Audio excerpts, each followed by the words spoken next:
ඔබ මේ දකින්නේ අනුරාධපුර බන්ධනාගාර ක්‍රීඩාංගණය.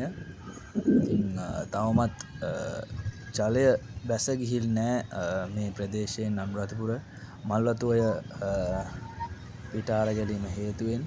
මේ වෙද්දිත් ශ්‍රී ලංකා ගුවන් හමුදාව මැදිහත් වෙලා ආපදාවට ලක් වෙලා ඉන්න ජලයට සිරවී සිටින සියලුම ජනතාව බේරා ගැනීමේ මෙහෙයුම්වල යෙදෙන අවස්ථාවක පසුවන්නේ. ඉතින් මේ තමයි අනුරාධපුර බන්ධනාගාරය ඉදිරිපිට මාර්ගයේ තත්ත්වය. ඉතින් අනුරාධපුර බන්ධනාගාරය අභියස තමයි මල්වතුඔය තිබෙන්නේ. ඉතින් ඒ වගේම භික්ෂු විශ්වවිද්‍යාලය ඇතුළු ඒ වගේම අපිට දැක ගන්න පුළුවන් තව ඉදිරියට ගියාට පස්සේ අනුරාධපුර බන්ධනාගාරය වගේම අනුරාධපුර මධ්‍ය විද්‍යාලය, ඒ වගේම අනුරාධපුර වල්සිංහ හරිස්චන්ද්‍ර විද්‍යාලය ඇතුළු ප්‍රදේශත් ජලයෙන් යට වෙලා තියෙනවා.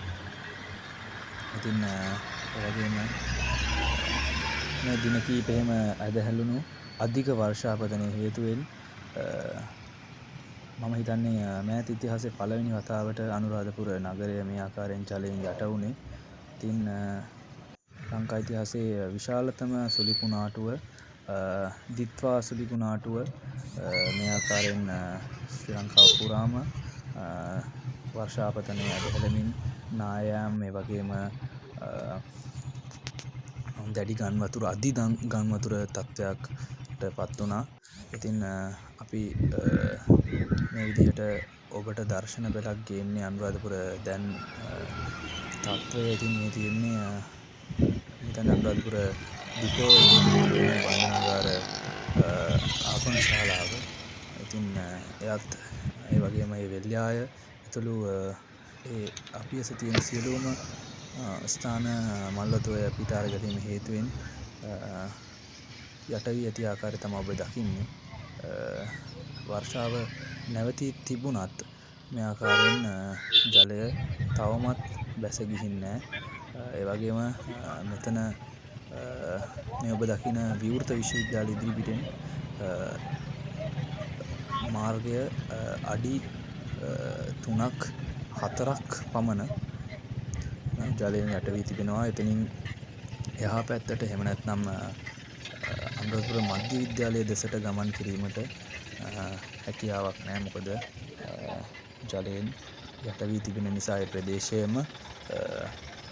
ඒ නිසා ඔබ අනුරාධපුර දිස්ත්‍රික්කයට ගමන් කරනවා නම් මේ මාර්ගය තුලින් ඔබේ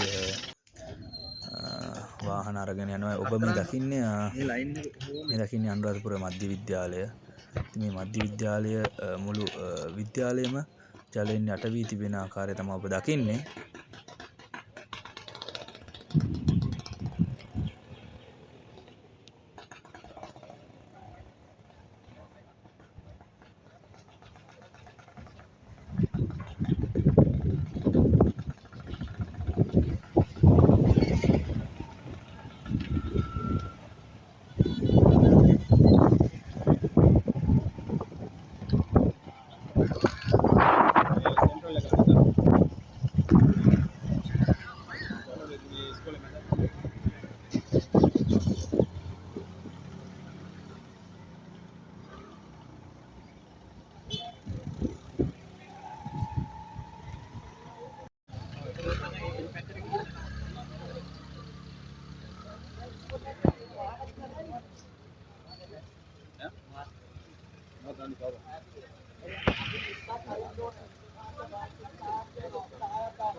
ඒ වගේම මෙන්න මේ තියෙන භික්ෂු විශ්වවිද්‍යාලය ඇතුළට පිටුපස ගේට්ටුවට යන මාර්ගය ඒ මාර්ගය සම්පූර්ණයෙන්ම ජලයෙන් යට වෙලා තියෙනවා.